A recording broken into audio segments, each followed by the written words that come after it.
Viewer discretion is strongly advised. The following is for educational and entertainment purposes only. Jamie Foxx just broke down in a federal courtroom filled with onlookers, his hands shaking and voice cracking as he spoke.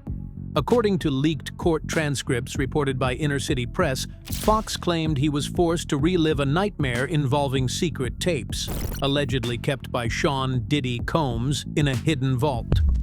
These recordings, Foxx said, weren't just gossip fodder.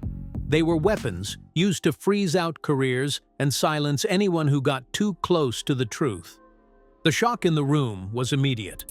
Foxx didn't just hint at scandal. He named names and described a system built on fear, control, and surveillance. The question on everyone's mind: what did Foxx actually witness, and what could possibly be so devastating that even Hollywood's elite are terrified? Inside that tense courtroom, Jamie Foxx's composure cracked wide open for everyone to see. The man who usually commands every room he walks into was barely holding it together. His hand trembled as he reached for a glass of water, the ice clinking against the side, and his voice wavered as he tried to get the words out. This wasn't Hollywood drama. This was raw, unfiltered fear. Foxx started with the truth he said he'd buried for years. Through tears, he described how he became a target. The night he received a strange, grainy video on his phone. He didn't recognize it at first, until he realized it was footage of himself, recorded without his knowledge, distorted just enough to make his skin crawl. The message that came with it was simple and chilling. Just remember. That was the moment, Foxx said, when he understood this wasn't just about blackmail, it was about control. He told the jury that these tapes weren't just random party videos. According to Foxx, they were part of a surveillance empire, a secret archive allegedly built by Sean "Diddy" Combs. Foxx called it a vault of leverage, a place where the most damaging moments of the rich and famous were stored, ready to be weaponized at any moment. This isn't about scandal, Foxx said, his voice cracking. It's about power. It's about making sure nobody steps out of line. The room was silent except for the sound of Foxx trying to steady his breathing. The impact of his words was immediate. Jurors wiped at their eyes, and even the most jaded reporters seemed shaken. Foxx's breakdown wasn't for show. Everyone in that room could feel the weight of what he was saying. The judge, clearly recognizing the emotional toll, called for a 5-minute recess to let everyone collect themselves. When Foxx returned, he didn't back down. He described the aftermath of his visit to Diddy's mansion, the paranoia, the silent threats, and the phone call from Diddy himself. "I hope you're not planning on saying anything you'll regret, my man," Foxx quoted, his voice barely above a whisper. The implication was clear. Diddy had eyes everywhere, and the tapes were more than just insurance. They were a form of ownership. Foxx insisted that what he was revealing was only the tip of the iceberg. He claimed there was more in the vault, hinting at footage that could take down not just celebrities, but political figures as well. The jury sat in stunned silence, struggling to process just how deep this alleged surveillance operation might go. Every word Foxx uttered painted a picture of a system built on fear, secrecy, and the constant threat of exposure.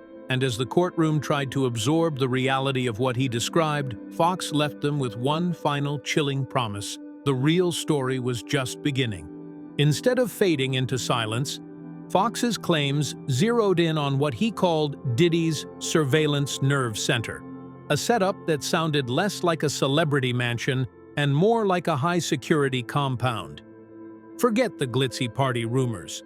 Foxx described a hidden room tucked behind a bookshelf that didn't appear on any blueprints.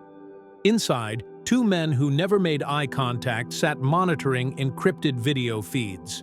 Foxx didn't need to ask what they were watching. The message was clear. "They wanted me to know they had everything," he said. "Not just a few embarrassing party clips.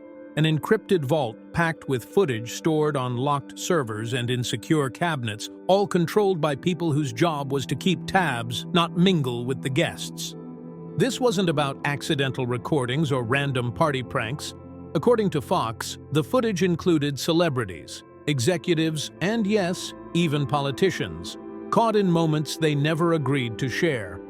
Foxx testified that insiders, including a former house manager and 2 security guards who later vanished from the public eye, warned him that some tapes captured politicians at exclusive fundraisers. The cameras weren't just for security. They were there to catch people off guard, sometimes after guests were handed drinks they didn't ask for or blindfolded for so-called games. Foxx said handlers, men who weren't guests but facilitators, hovered at these gatherings, making sure the cameras kept rolling. Diddy, he claimed, orchestrated it all, treating the house like a stage and his guests like props in a twisted power play. Foxx's own warning came in the form of a blurry clip sent straight to his phone. He recognized himself, barely, in the grainy footage, caught in a moment he never consented to. Attached was a message. "Just remember." Foxx said it was intimidation, pure and simple. The real threat wasn't the tape itself, but the knowledge that anything could be released at any time if he didn't fall in line. And falling in line meant playing by Diddy's rules, including signing one of those notorious NDAs. But Foxx refused. He told the court he was immediately frozen out, endorsements gone, a film project dropped, and his phone suddenly silent. "It was like I became radioactive overnight. I wasn't blacklisted for doing something wrong, I was blacklisted for not playing along."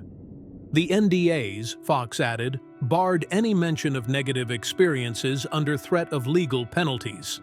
These contracts weren't just about keeping party details quiet, they were lifetime gags, with language so aggressive that even hinting at a bad night could land someone in court. According to Foxx, he wasn't alone. Other celebrities confided in him, terrified of what would happen if they spoke up, but unwilling to risk everything. Foxx called the archive a ticking time bomb. He said it wasn't just about Hollywood drama or tabloid fodder. The collection, he claimed, could destroy careers and reputations across industries, and the fear of exposure kept people obedient. Insiders had warned him that the vault's reach extended far beyond actors and musicians. It held leverage over politicians and business leaders, too. The cameras rolled quietly, but the power they offered was anything but subtle. By the time Foxx finished describing the surveillance system, it was obvious these weren't just party tricks. The whole setup was designed to control, intimidate, and silence. It wasn't about fun, fame, or even scandal. It was about ownership, about making sure no one ever stepped out of line. And if that's the system running behind the scenes, it begs the question, what else is hiding in the shadows of Hollywood's most exclusive circles? But Foxx's testimony didn't just stop at the tapes, it dragged the whole ugly underbelly of Hollywood's party scene into the light. He described Diddy's infamous mansion parties as anything but innocent. According to Foxx, these weren't celebrations, they were initiations. The real invitation wasn't to the party, it was to the game. Foxx said guests were led to believe they were at the center of Hollywood's elite, but behind closed doors, everything was calculated. Each drink, every interaction, all of it orchestrated with a single goal: to compromise, to control, to own. The so-called blackout incident is the kind of story that makes you question everything you think you know about celebrity nightlife.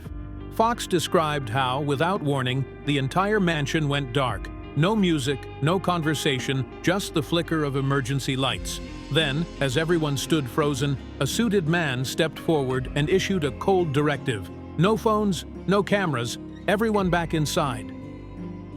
The fear in that moment was real. Foxx said the silence was suffocating. That wasn't a technical glitch, it was a power move, pure and simple. Foxx's account of what happened next is even more disturbing. He testified that he heard a muffled scream coming from somewhere down the hall and caught sight of shadows behind a cracked door. He didn't see faces, but the message was clear.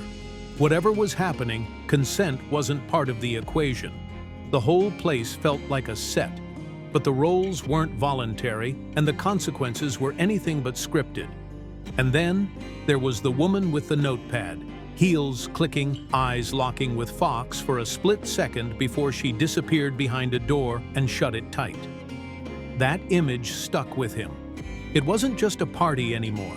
It was surveillance, documentation, and intimidation rolled into one. Then came the so-called bonding ritual. Foxx described being pulled aside after hours of drinking and led to a soundproof theater. He said he was told, "This is where we bond," before being forced to watch footage he never asked to see. Whatever was on that screen, Foxx wouldn't repeat it in court. He just said it left him mentally wrecked for years. That's not a hangover, that's trauma by design. The fallout was instant and brutal. Foxx said he was handed an NDA and told to sign. The contract, he claimed, would have silenced him for life. When he refused, everything changed. Projects he'd been attached to disappeared overnight. Studios stopped returning his calls. Endorsement deals dried up. Foxx made it clear, "I wasn't blacklisted for doing something wrong, I was blacklisted for not playing along." The message was unmistakable. Step out of line, and you're done. And Foxx wasn't alone. He told the court that other celebrities had confided in him about similar experiences. Blackouts, threats, sudden career sabotage. But every single name was redacted in the official record. No one wanted to be next. We wear smiles, suits, sunglasses, but behind it, a lot of us are broken.